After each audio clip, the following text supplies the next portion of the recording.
करतोस काय राजा? अरे काय झाले, काय सांग तरी. काय सांगू आता, शर्मेनं मान खाली झाली. अहो आपण कुठं चुकीचं वागलो? तुम्ही कशा पायी मान खाली घालताय? म्या सांगते ना,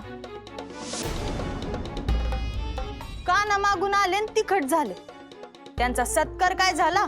आबासनी एवढा पुळका आला की त्या दोघांनी घरीच घेऊन आले. काय गोविंदाने असे केले? धर्मसभेस दिलेले वचन विसरला तो? गोविंदा, अरे कुठे फिरशील ही पाप?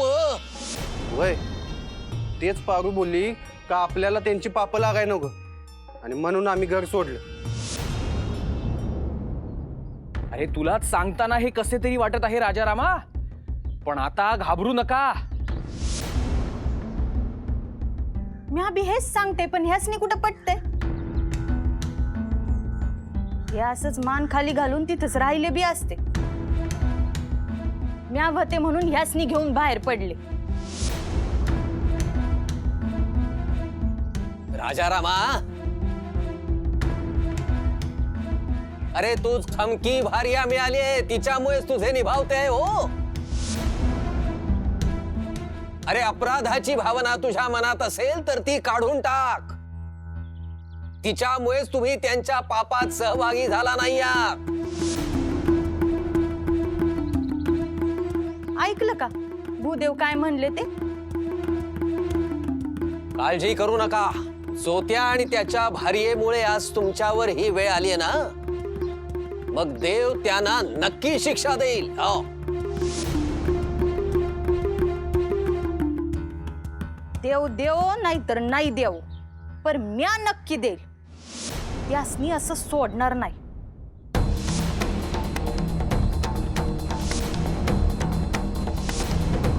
फार काही नाही, केवळ डोळे उघडे ठेवा आणि संधीची वाट पहा. संधी नक्की मिळणार, आणि आम्ही आहोत ना तुमच्या सोबत.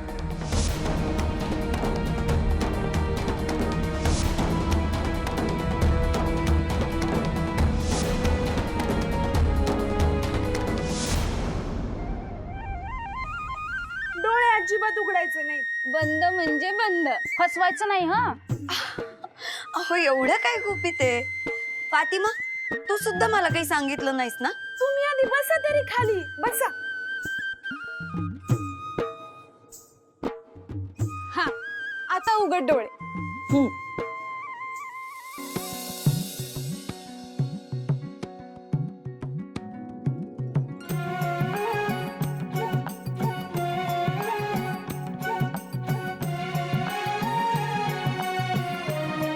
अहो हे सगळं काय? अगं सावी, म्या समद्याने सांगितलं का जोन्स बाईंनी तुझा सत्कार केला, तर ह्यांचे एकावर एक 10 प्रश्न सुरू झाले. आणि हळद कुंकू लावलं नाही, ववाळलं नाही, असं समजताच म्हणतात कशा का आपणच करू सत्कार. अहो हळदी कुंकू लावल्याखेरीज औक्षण केल्या बिगर मान केला असं कुणी म्हणल काय? बघ की, थांब मीच करते.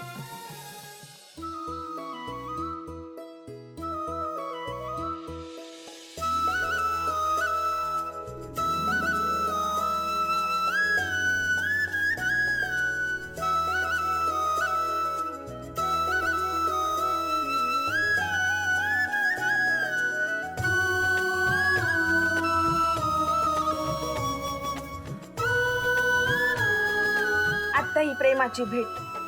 पदर पुढं करा. आम्हा समद्यांकडनं ही साडी चोळी.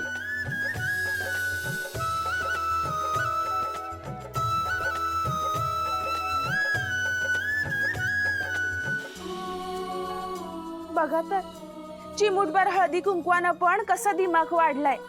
हा घरच्या माणसांचा सत्कार वाटतो. खूप छान, खरंच. मी आभार नाही मानणार, पण एक गोष्ट मात्र नक्की करणार.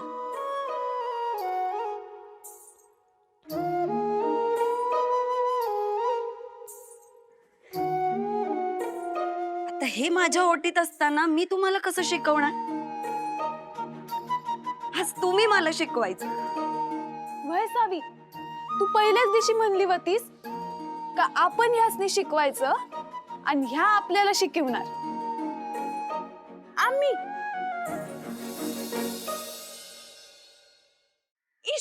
आम्ही काय बाई शिकवणार? सांगते. मला गोधडी शिवता येत होतीच, पण फातिमा वेगळ्या पद्धतीनं शिवणकाम करते हे मला केव्हा कळलं? जेव्हा मी तिचं शिवणकाम पाहिलं. माझी आई बी गोधडीवर चित्र काढते. शिवताना आपल्याला काय बी कळत नाही, पण नंतर कळतं का बाई हिनं पिंपळ पान काढलं का एखादं फूल काढलं. मला तिच्या एवढं नाही जमत, पण मी बी काढते. वा, मग तू ते आम्हाला शिकव. मी आम्ही दुपटी शिवती. पोर रांगायला लागले ना तरी माझी दुपटी काय फाटत नाहीत. अभ्यासाबरोबरच आता आपण शिवणकाम इथं सुरू करायचं.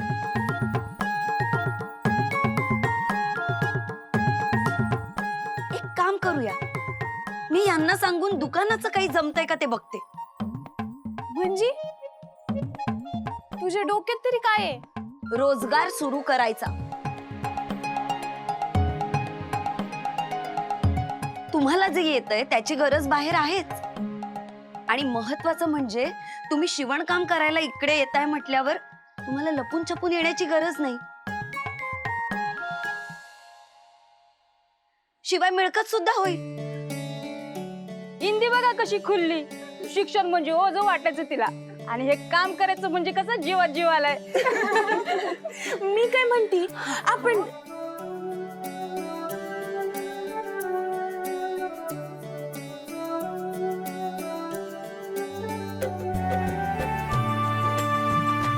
फातिमा, या सगळ्या जणींना एवढा आनंद का झालाय माहितीये का?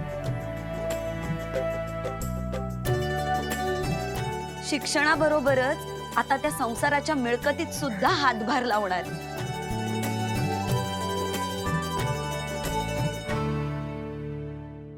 एका जातीची, एका धर्माची, एका वर्गाची मक्तेदारी राहिली त्याशी.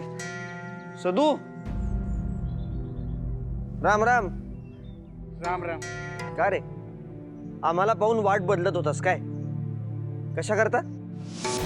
तो पैशांसाठी धर्मांतर करणार होता आणि तुम्ही त्याला अडवलं म्हणून टाळत असेल. होय का रे? तू कुठल्याही धर्मात राहा, मला त्याच्यावर काहीही म्हणायचं नाही. माझा प्रश्न फक्त तुला इतकाच आहे का मुलाला शाळेत का नाही धाडलंस? कबूल केलं होतंस, विसरलास काय? मोरोबा, याच्या मुलाला शिक्षणाची फार गोडी आहे. गोडी बिडी नंतर आधी पोटाचं बघायला पाहिजे. समद्याचं सोंग करता येतं हो, पर भूक लागल्याचं सोंग नाही करता येत. त्यानं आधी पोटाचं बघायला पाहिजे ना. बाप म्हणून आधी ते महत्वाचं नाही का? आणि ज्योती, हा,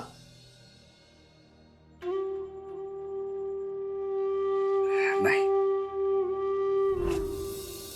कदाचित आबांना बाप म्हणून हेच तर सांगायचं नसेल. आपण फक्त मुलांना शिकवतोय, शाळा काढतोय, पण पोटा पाण्याकरता काहीच करत नाही होत. आपणच तो विश्वास द्यायला कमी पडलोय. सदू, ते सोंग आणायची गरजच नाही.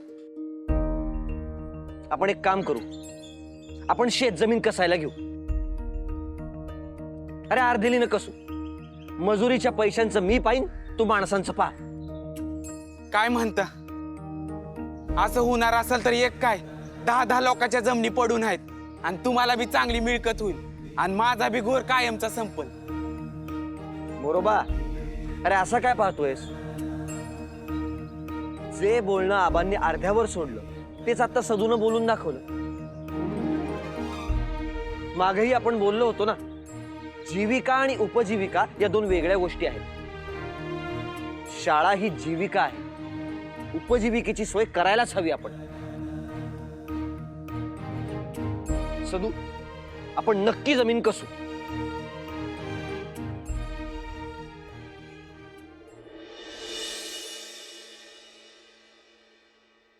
आबा, सदूमुळे एक विचार डोक्यात आला. जमिनी अर्धिलीनं कसायला घ्यायच्या. म्हणजे मजुरांचं तो पाहणार आहे, पण माझंही लक्ष असेलच. पण माझा विचार काय आहे की इथून पुढं एकाच पिकावर अवलंबून राहायचं नाही, व्यापारी पिकं घ्यायची, फळं फुलं पिकवायची आणि विकायची. आणि आता तर काय, रेल्वे सुद्धा आली आहे. आपण मुंबईला सुद्धा आपल्या गोष्टी विकायला पाठवू शकतो. काय सावी, बाई जरा बाहेर जाऊन बघून ये ग. काय? नाही, रात झाली या तर चंद्र हाय का अजून बी सूर्यच हाय? नाही तर उद्या सकाळच्याला जाऊन बघ, सूर्य कुठून उगवतोय. पश्चिमेकडूनच उगवल. नाही तर माझा ज्योती आणि शाळा सोडून या अशा गोष्टी बोलतोय.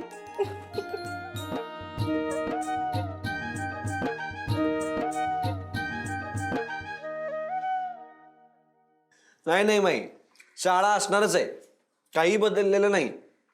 पण पोट भरण्याकरता सुद्धा काहीतरी करायला हवं का नको? तुम्हाला काय वाटतं आबा? अरे सावी बी आज पडवीतल्या बायकांना असंच सांगत होती. दुपटी गोदड्या शिवणार आहेत. तुम्ही दुकानाचं जमवून द्या बरं का. आज सगळ्या बायका इतक्या आनंदात होत्या, कारण आता त्यांना लपून शिकायला यायला नको.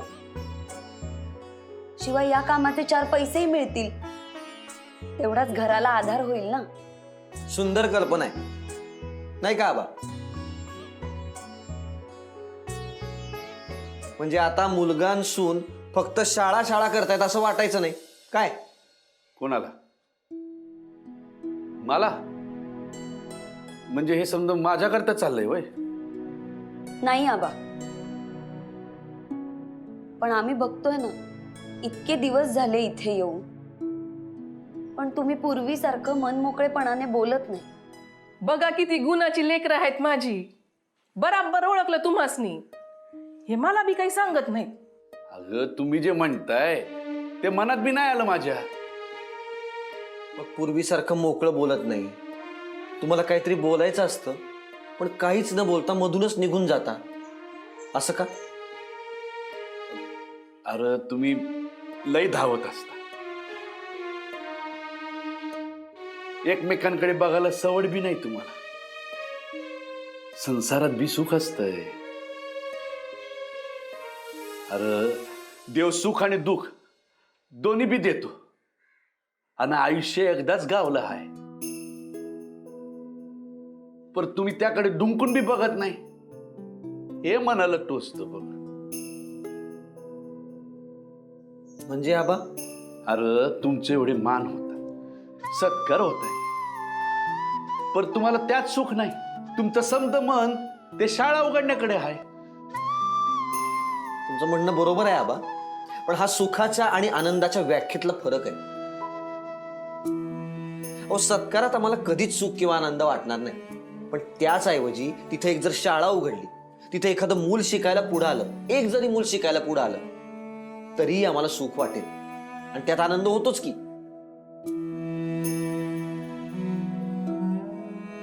काय बोलणार आता? हा?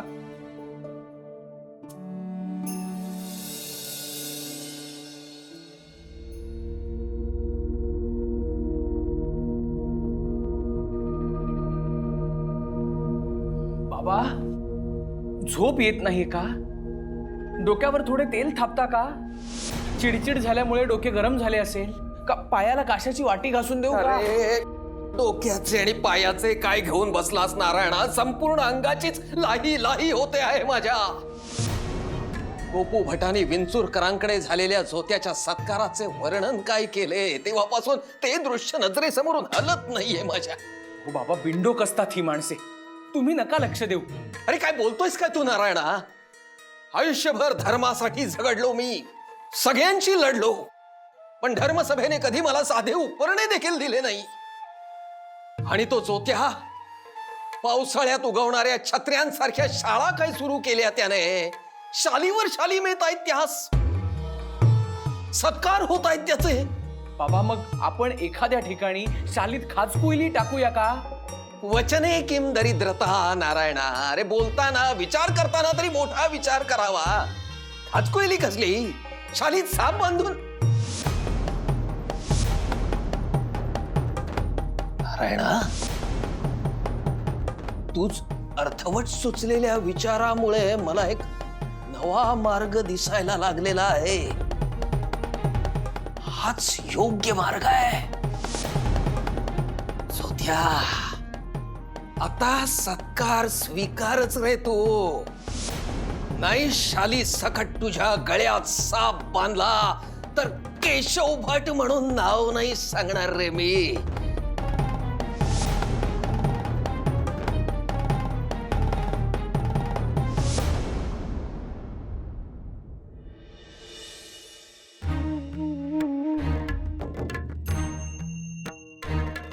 पुरे विष्णू भट, आता काहीही बोलू नका.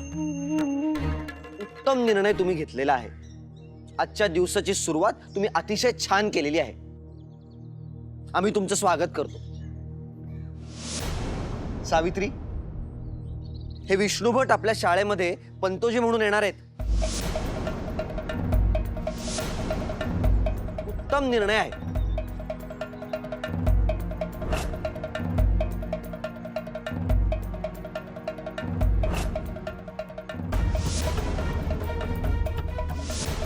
या अगोदर यांच्या हातून जे घडलं आहे त्यामुळे तुझा नकार असणं स्वाभाविक आहे. पण आता पुढची वाट त्यांनी आपल्या सोबत चालायचं ठरवलेलं आहे. तुमचा ह्यावर विश्वास असेल,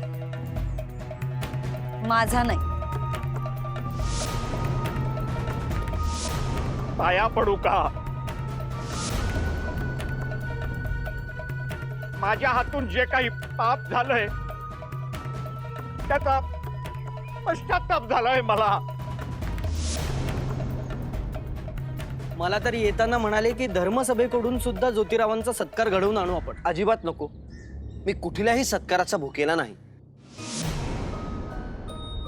हा, पण शिक्षणाच्या कार्यात तुमचं स्वागत आहे. तुम्ही एक काम करा विष्णू भट, गंजपेठेतल्या शाळेत संस्कृत शिकवायला लागा.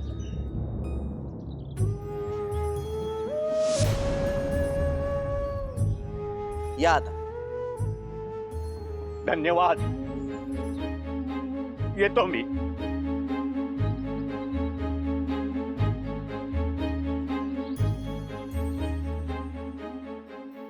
तुम्ही भोळेपणाने यांच्यावर विश्वास ठेवताय, पण माझा तसूभरही विश्वास नाहीये. तू म्हणते आहेस त्यात तथ्य नाही असं नाही, पण त्यातही 2-3 शक्यता आहेत. बघ पटतायत का? जर या माणसाला खरोखर पश्चाताप झाला असेल तर केवळ आधीच्या अनुभवाच्या जोरावर आपण त्याच्याशी वागणं हे तितकंसं बरोबर नाही. आधी ते आपल्या विरोधी वागले कारण त्यांच्या आजूबाजूला आपल्या विरोधी मतं होती. आता जर ते आपल्या बरोबर आले तर आपल्या विचारांचा त्यांच्यावर प्रभाव पडेल. दुसरी गोष्ट म्हणजे समजा एखाद्या चोराला आपण पकडलं आणि जर त्याला कैदेत डांबून ठेवून तू चोर आहेस, चोर आहेस, चोर आहेस असं सतत म्हणलं तर तो सुधारेल का? अजिबात नाही. त्यापेक्षा तो अट्टल चोर होईल. आणि सगळ्यात महत्वाची तिसरी गोष्ट म्हणजे जर आपण त्यांना आपल्या बरोबर यायला नकार दिला तर ते पुन्हा सनातन्यांसारखे वागतील. म्हणजे काय? आपला एक विरोधक कमी करण्याची संधी आपण गमावली असा त्याचा अर्थ होईल. हो का नाही? बघ, विचार करून बघ. मला निघायचंय. मोरोबा वाट पाहत असेल. येतो मी.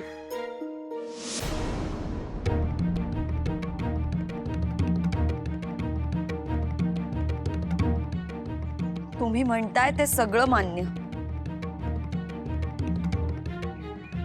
पण यांना आपल्यात धाडायचा केशव भटांचा डाव असेल तर